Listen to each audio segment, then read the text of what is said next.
সুপ্রিয় বন্ধুগণ, আসসালামু আলাইকুম। আমি এই পর্বে দেখাবো সেল ফাংশন ব্যবহার করে।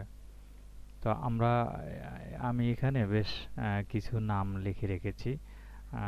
মোটামুটি 132টা নাম রয়েছে। তো আহ, প্রথম অর্থাৎ বি টু থেকে B132 অর্থাৎ 132 পর্যন্ত নামগুলো, যে কোনো একটা নাম যদি কেউ জানতে চায় তাহলে আমরা সাধারণত কি করি যে কন্ট্রোল ধরে এফ অথবা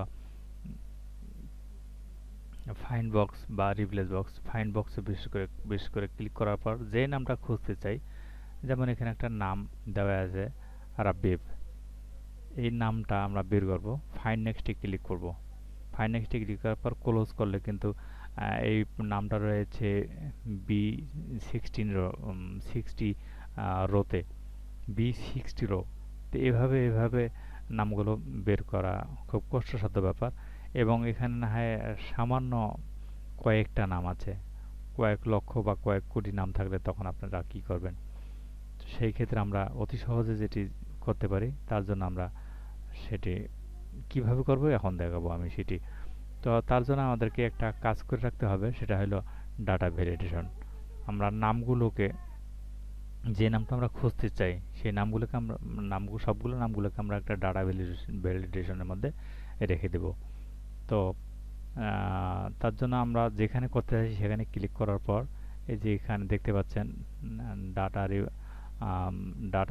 ডাটাতে ক্লিক করবেন। এখানে অন্যতাতে ক্লিক করা থাকতে পারে। ডাটাতে ক্লিক করার পর ডাটা ভ্যালিডেশনে ক্লিক, এখান থেকে লিস্টে ক্লিক করার পর সোর্সে ক্লিক করার পর আমরা যে নামগুলো সিলেক্ট করতে চাই সেগুলোকে আমরা সম্পূর্ণকে সিলেক্ট করে দেবো। তা আমি এখানে কিবোর্ড থেকে করতেছি, আপনারা তো দেখতে পারবেন না, তবে আমি মৌখিকভাবে বলতেছি। কন্ট্রোল শিফট ধরে ডাউন অ্যারো দেবো। কন্ট্রোল শিফট ধরে ডাউন অ্যারো দিলে সবগুলো নাম সিলেক্ট হয়ে গেছে এবং ওকে দেবো। ওকে দিলে এই যে এখানে নামগুলো কিন্তু অলরেডি সবগুলো চলে আসছে। যেমন আমি যে কোনো একটা নাম এখানে ক্লিক করলাম। এই নামটা আমরা কোন কত নাম্বার রো এর মধ্যে আছে সেটি আমরা বের করব। এবং কি শুধু তাই, ওই নামের আমরা যে এখানে শুধু নাম লিখেছি তা না, এই নামের বিশাল বিবরণও দিতে পারতাম। নাম, পিতার নাম, মাতার নাম, কোথায় থাকে, ছবি সহ আমরা সবগুলা ডিটেলস আমরা এভাবে বের করে নিতে পারি। তো এখানে আমি যে কোনো একটা নাম সিলেক্ট করলাম। এখন আমরা সূত্রটা ব্যবহার করব। রো নাম্বার এখানে আমি ব্যবহার করতে চাচ্ছি। তো আমাকে এখানে ফন্টটা মনে হয় সাদা রয়েছে, আমরা ফন্টটা ফন্ট কালার, হ্যাঁ অবশ্যই সাদা রয়েছে। এখানে কালো করে দেব। ইকুয়াল টু প্রথমটা লিখব সেল, সিই দেওয়ার সঙ্গে সঙ্গে সেল শব্দটা পাওয়া যাচ্ছে। এখানে ডাবল ক্লিক করব। ডাবল ক্লিক করার পর অ্যাড্রেস, এই যে অ্যাড্রেস পাওয়া গেছে, ডাবল ক্লিক করব।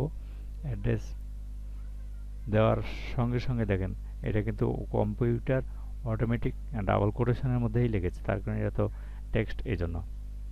তারপর আমরা কি করব? কমা ব্যবহার করব। কমা ব্যবহার করে আমরা ইন্ডেক্স সূত্র লিখব। IN দেওয়ার পর ইন্ডেক্স শব্দটা পাওয়া গেছে, আমরা এখানে ডাবল ক্লিক করব।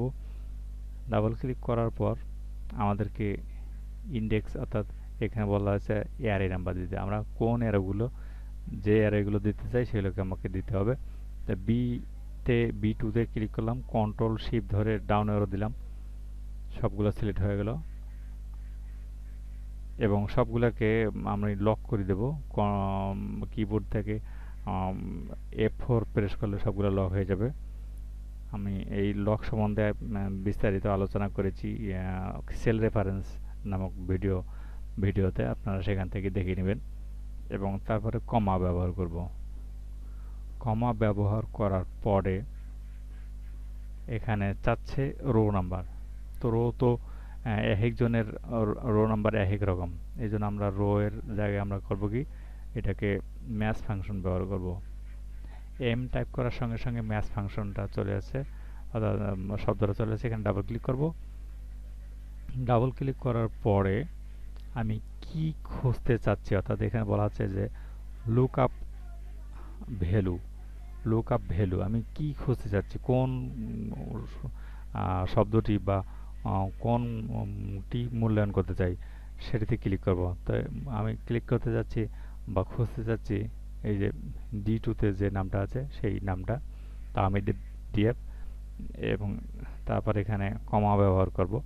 কমা ব্যবহার করার পরেই আমাকে বলতেছে লুক আপ অ্যারে, অর্থাৎ এই D2টা কোথায় রয়েছে। আছে B2 থেকে কন্ট্রোল শিফট ধরে আমি আবার ডাউন অ্যারো দেব। B2 থেকে B132 পর্যন্ত আমি এটাকে পুরোটা সম্পূর্ণ সিলেক্ট করে নিলাম এবং এটাকে আবারও কিবোর্ড থেকে লক করে দেব ফাংশনাল, অর্থাৎ F4 দিয়ে লক করে দেব। দেওয়ার পর এখানে কমা ব্যবহার করব। কমা ব্যবহার করার পরেই আমাকে এখানে বলতেছে যে এক্সাক্ট ম্যাচ। অফকোর্স অবশ্যই এক্সাক্ট ম্যাচ, এবং প্রথমটাতে আমরা ডাবল ক্লিক করতে পারি অথবা কিবোর্ড থেকে 0 ব্যবহারও করতে পারি।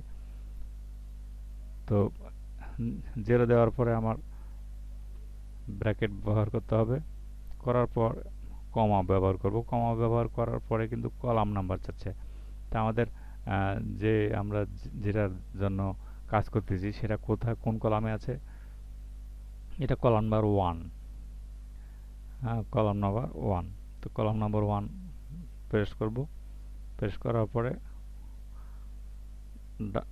ডাবল ব্র্যাকেট দেব 2টা।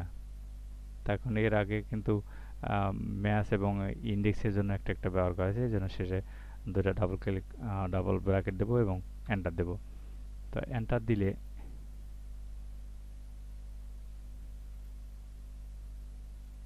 এখানে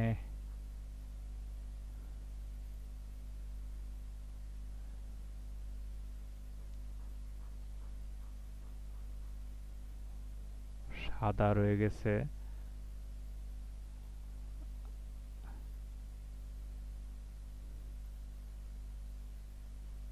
ফন্টটা অবশ্যই সাদা রয়েছে, ফন্টটা আমরা কালো করে দেব।